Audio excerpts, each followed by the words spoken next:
Bonjour à toutes et à tous, alors aujourd'hui on va parler de Microsoft Loop. Alors vous allez voir, à mon sens c'est un petit peu le futur de OneNote. Bref, enfin bon, vous allez voir comment l'utiliser, quelles sont les fonctionnalités de base et surtout vous allez comprendre un peu cette interface nouvelle, ultra collaborative dans la prise de notes et encore plus que juste la prise de notes. Allez, vous êtes prêts, vous êtes prêtes? Eh bien c'est parti.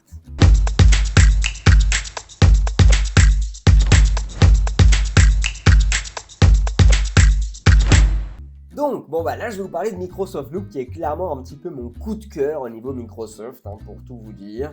Clairement, c'est le futur à mon sens de OneNote. Je dis ça, je dis rien, mais vous allez voir, c'est incroyable. Enfin, moi, j'adore cet outil à utiliser vraiment sans aucune modération.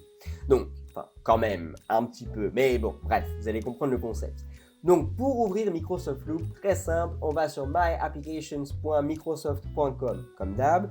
Ici, on va donc Microsoft Loop, on fait connexion et là, tadam, bienvenue dans Microsoft Loop. Alors, ce que je vais faire, c'est que je vais aller quand même sur la page d'accueil initiale. La page d'accueil initiale de Microsoft Loop, dans tous les cas, vous allez avoir la prise en main. Donc ça, je vous inviterai à le regarder. C'est plutôt intéressant parce que ça vient vous donner en fait quand même pas mal d'astuces avec un lien vidéo. C'est vraiment bien. Ne le supprimez pas, il sera utile pour vous. Ce qui va être intéressant au niveau de Microsoft Loop, en gros, on va s'imaginer qu'on est sur un projet.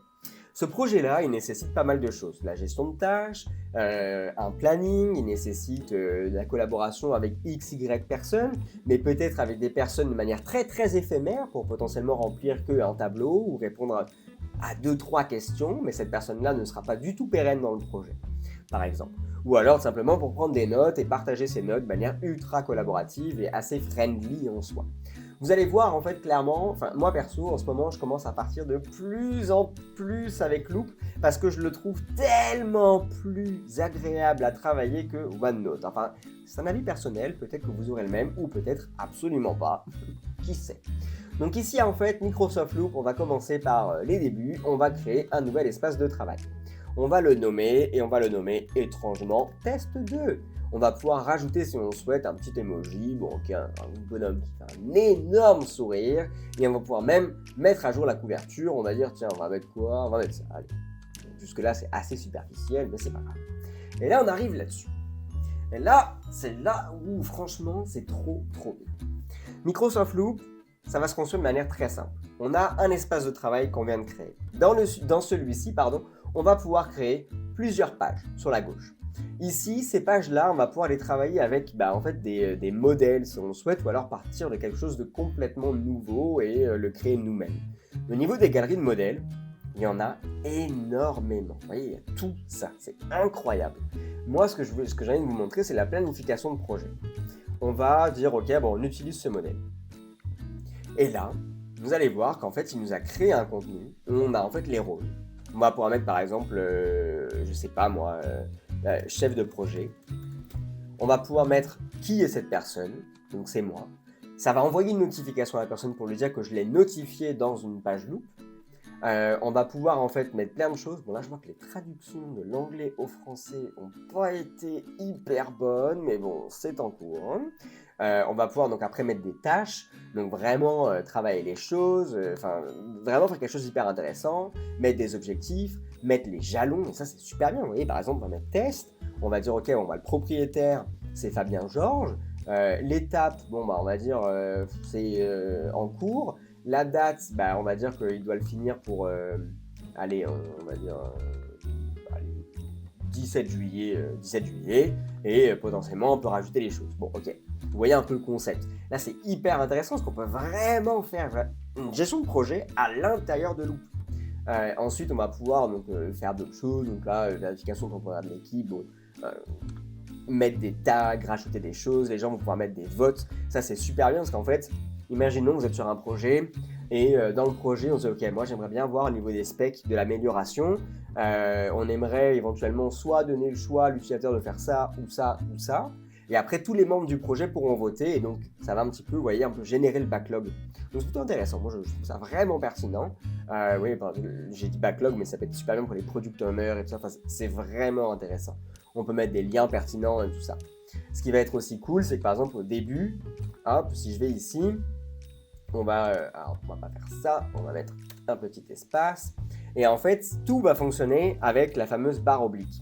Donc, si je mets ma barre oblique, je vais pouvoir rajouter des tableaux, des listes de vérification, listes à puces, listes numérotées, des dates, des légendes, des codes, mettre une table de matière, des séparateurs, rajouter du texte, mettre des modèles, donc liste de tâches, des tables de vote, comme on a vu plus bas, tout ce qui va être suivi de progression, les questions-réponses, ainsi de suite, ainsi de suite. Tout ça est vraiment encore en train de s'améliorer, de grandir, de grossir pour avoir des choses hyper cohérentes.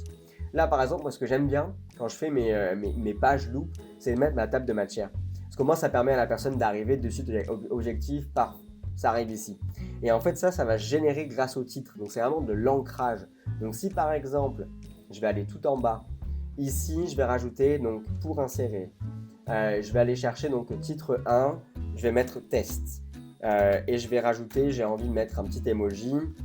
Hop, parfait. Et je vais mettre un gros sourire.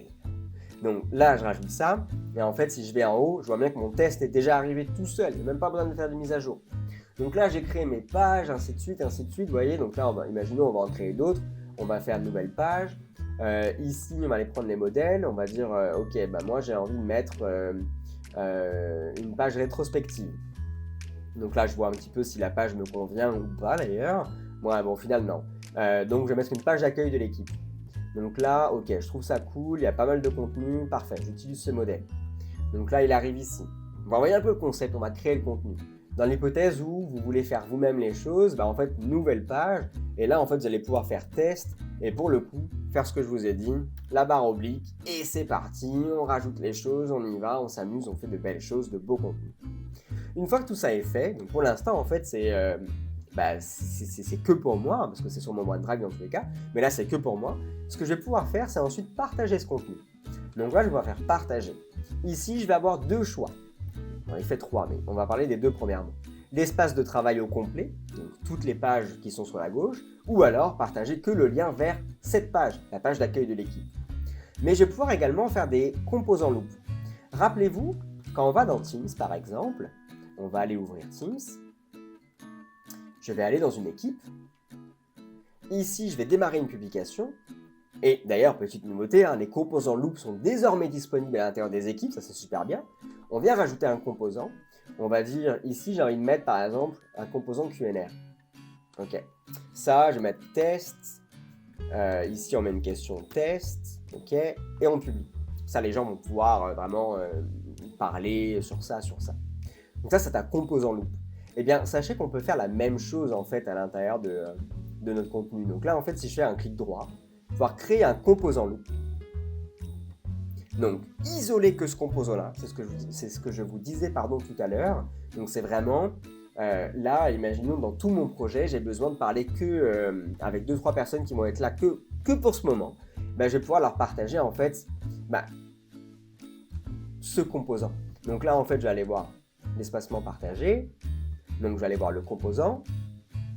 OK. Et je vais pouvoir partager ce composant. On va attendre. OK. Donc là, on a bien copié le lien et je vais pouvoir le rajouter dans une publication, par exemple. Et donc là, vous voyez, en fait, mon composant va se créer dans l'équipe Teams et en fait, les gens vont pouvoir collaborer directement en fait, dans ce tableau-là. Ça, je vais pouvoir faire la même chose par courriel. Et c'est ça qui est hyper intéressant, c'est l'intégration ultra fluide qu'on va avoir en fait dans tout. Donc là, pareil, nouveau message. Ici, insérer, pouvoir insérer un composant loop que je vais choisir, ou alors tout simplement mettre mon composant que j'ai copié et le mettre dans le courriel. Ce qui veut dire que les gens vont pouvoir collaborer en temps réel dès qu'ils vont recevoir le courriel. Par exemple, je vais me l'envoyer pour vous montrer le comportement que ça va donner. Hop, test. On va l'envoyer. On va attendre un petit peu. Hop. Et en fait, vous voyez, dans le courriel, je vais pouvoir de suite venir ici, compléter en fait mes contenus. Hop. Et si je retourne dans ma page, je vois bien que dans mon composant, les gens ont co-travaillé, mais ils ont accès qu'à celui-ci. Donc ça, c'est vraiment intéressant. C'est un super bon point au niveau de l'interaction entre tous les outils. Donc en gros, Microsoft Loop, si on résume un peu, un OneNote 2.0, voire 10.0. Celui-ci, il va s'intégrer à 100% et de la manière la plus fluide possible dans les conversations Teams, dans les messages et les équipes Teams, mais également dans les courriels. Mais dans son environnement brut au niveau Loop, les gens vont pouvoir collaborer soit sur toutes les pages, soit sur une seule page, ou soit sur une toute petite partie de mes composants. Donc vous voyez, c'est hyper pertinent. Je ne vais pas vous en montrer plus, parce que ce qui va être intéressant avec Loop, c'est que vous le testiez, c'est très important. Le test sera la clé de la réussite de votre usage de Loop. Moi, ce que je vous conseille, c'est dites-vous, ok, dans mon quotidien, voyons le projet qui me demande le moins de charge aujourd'hui, et mettez-le dans Loop. Une fois que vous aurez travaillé celui-ci dans Loop, vous allez pouvoir vous dire, ok, là je vois les plus, je vois les moins, je vois la différenciation par exemple avec OneNote, et donc vous allez pouvoir adapter les choses. Quand je vous disais que Loop, à mon sens, est le petit frère ou du moins le futur de Microsoft Teams, de Microsoft OneNote, pardon, c'est parce que tout simplement, un exemple tout bête, on va aller ici, on va faire une nouvelle réunion. On va mettre test. Ok. On va rajouter notre cher ami Fabien Georges. Je vais envoyer ça. On va attendre. Si je vais en fait après dans ma réunion,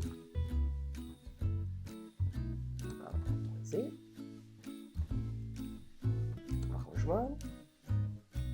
Quand on va faire des notes, ben vous avez peut-être déjà remarqué, mais les notes ne sont plus liées à OneNote, mais c'est bien un composant Loop qui vient en fait créer ce compte rendu de réunion. Donc là, en fait, par exemple, l'agenda test, ok, les notes, on va mettre test, on peut rajouter des tâches, donc à qui elles sont attribuées, ainsi de suite, ainsi de suite.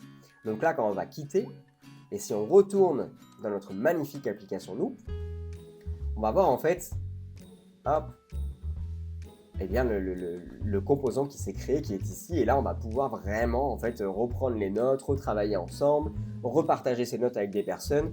C'est pour ça que je vous dis qu'à mon sens, une petite voix me dit que OneNote commence un peu à s'effacer. Enfin bon, ça c'est qu'un point de vue, rien n'est officiel pour le moment. Voilà, bah écoutez, moi je vous invite, et je me répète, à utiliser et à tester Loop. Testez-le sur un petit projet au début ou testez-le juste pour vos notes pour le moment. Voyez comment il fonctionne, voyez comment il réagit par rapport à vos usages et clairement, amusez-vous. Et bien voilà, désormais, Loop n'a plus aucun secret pour vous. Je vous invite à l'utiliser à tort et à travers. Non, je rigole. Je vous invite à l'utiliser vraiment, à le tester, à voir un peu ce qu'il en est dans vos usages. Vous allez voir, vous ne pourrez plus vous en passer dans très peu de temps. Donc, si vous avez aimé cette vidéo, n'oubliez pas un petit pouce, un commentaire, un partage, souscrivez à la chaîne pour rester informé de toutes les nouveautés concernant Microsoft 365 et bien plus. Sur ce, je vous souhaite de passer une très bonne journée et je vous dis à bientôt.